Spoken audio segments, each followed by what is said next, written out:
Silence does not mean shutting your mouth silence. What is being referred to as silence or nishabd?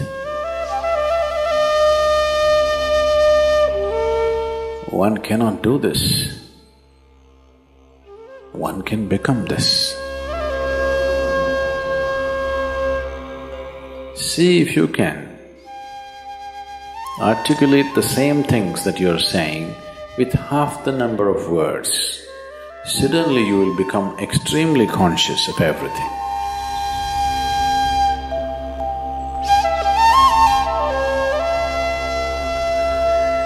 The wind makes its own sound. So does the water.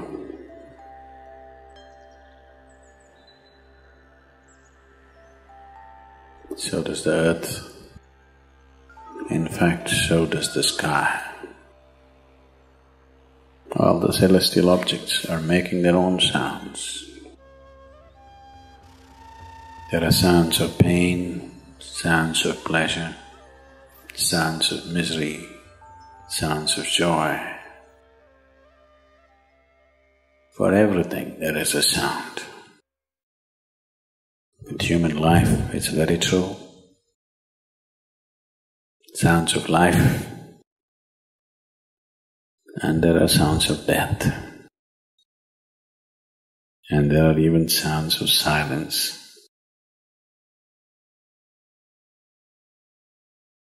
So this complex amalgamation of sounds, different kinds of sounds, creates different intent, different levels of compulsiveness, different levels of bondage, and different possibilities of entanglement.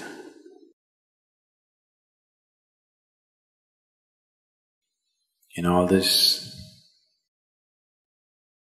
why one chooses to become silent?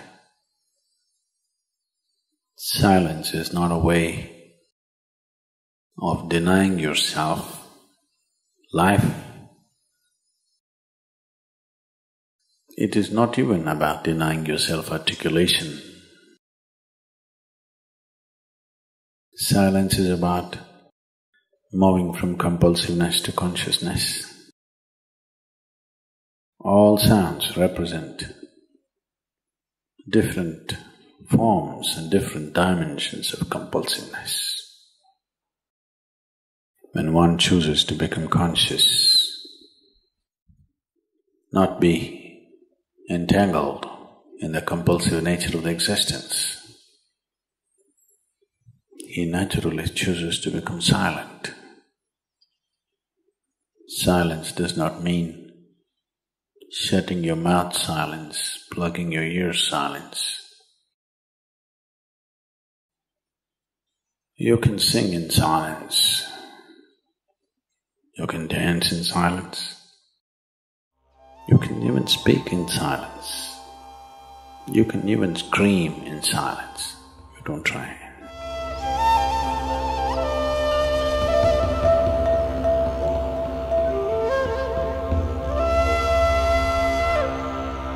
That does not mean when everybody is silent you scream. That is not screaming in silence.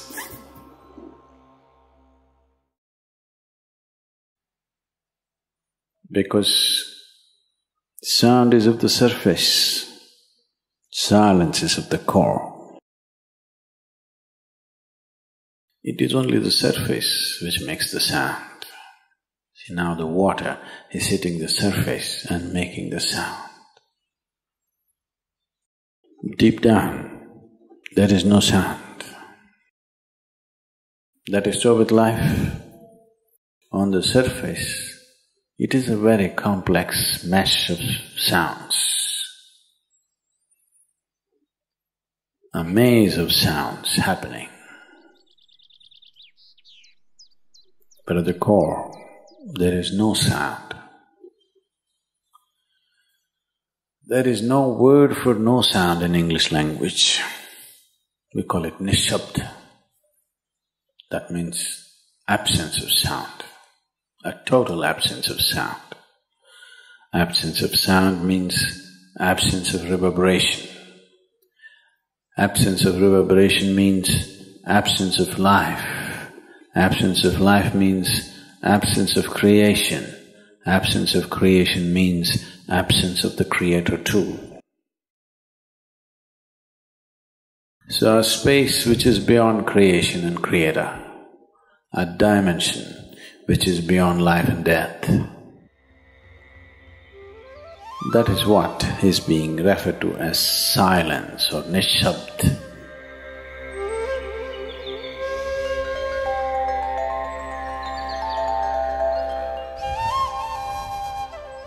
One cannot do this.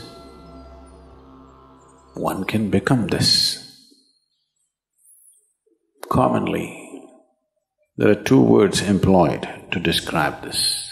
One is maun, that means you're practicing silence, you're not silent.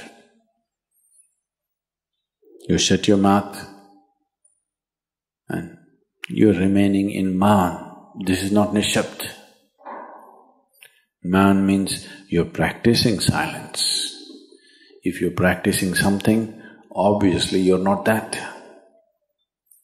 Are you life or are you practicing life? I'm asking you. Are you life or are you practicing life? Practicing life? No, your life. Maybe not very well practiced, but your life. Similarly, there is a difference between practicing silence and becoming silence. Practicing silence starts as a certain restriction, but slowly, as one practices silence, one can possibly become silent. One can become silent in intense activity, but nobody can keep up intense activity forever. Moments of intense activity are only moments. Nobody can sustain it. You'll expend yourself. Only if you can achieve it in inactivity, it is sustainable. If something is possible only in intense activity, it is never sustainable. In a very intense and ecstatic moment of singing, somebody may become or taste a moment of silence. But how long can you keep it up? Your throat will tear. And your neighbors may kill you. Possible. So this possibility of coming to silence or becoming silent also means to become still, to become utterly still. Stillness can be achieved in so many ways. If you watch a snake, he's still. If you watch a tiger which is on a hunt, absolutely still, charged but still. These are all different dimensions of stillness practiced for survival. If a snake moves too often, he'll get killed. If a tiger does not know how to be still, he'll never get his food. These are all acts of survival.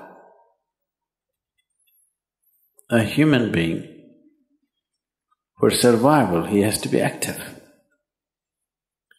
Only when his vision falls upon something which is beyond survival, then he will think of stillness. Then he will understand as he observes himself, as he notices the complexity of one's compulsions. He understands the only way to solve it is to become still. to train this body, to train this mind, to become still.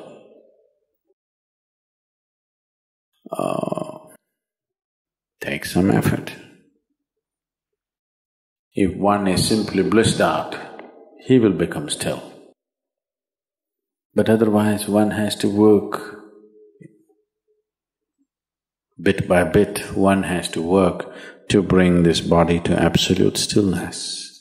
Most people cannot hold their body in one place for any length of time. They're all the time in moment.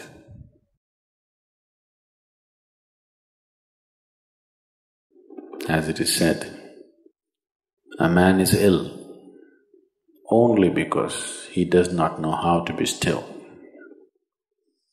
Because in stillness, you're in touch with a dimension way beyond creation.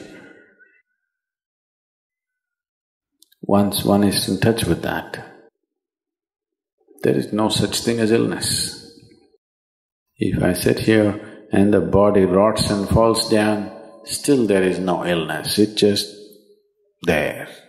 Because in fact, when one becomes utterly still, he may not be able to hold on to the body unless he learns the tricks, the mechanism of the body. So why should I become still? Will I lose my body? Anyway, you will lose your body. When the time to lose your body comes, if you want to lose it gracefully, then you must know at least a little bit of stillness.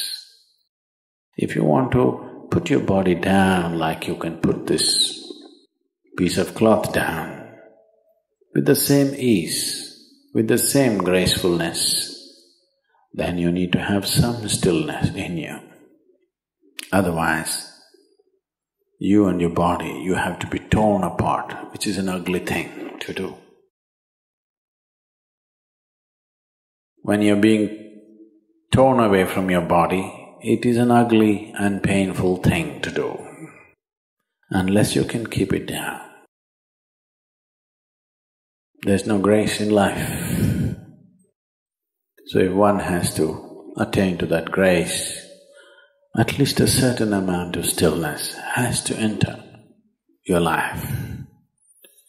For this to happen, a certain level of silence has to enter your life. If right now if it is not coming, at least practicing a little bit of maun. In an hour, if you're speaking 1573 words right now, how many more? How many words do you spit out in a minute?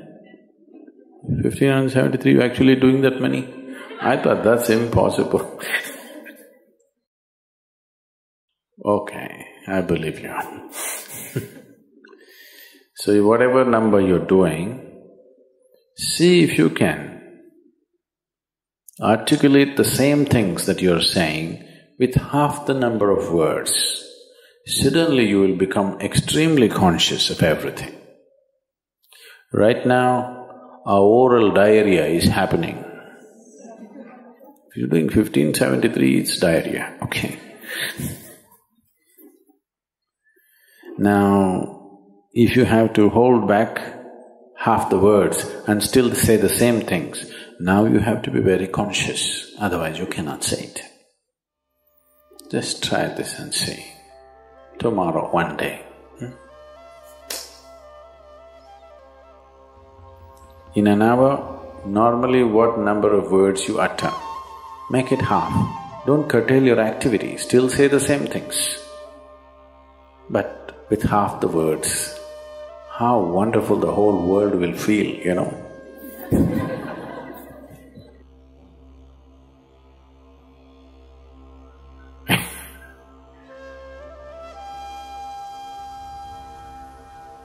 World will be a wonderful place, I'm telling you, tomorrow, if everybody does this.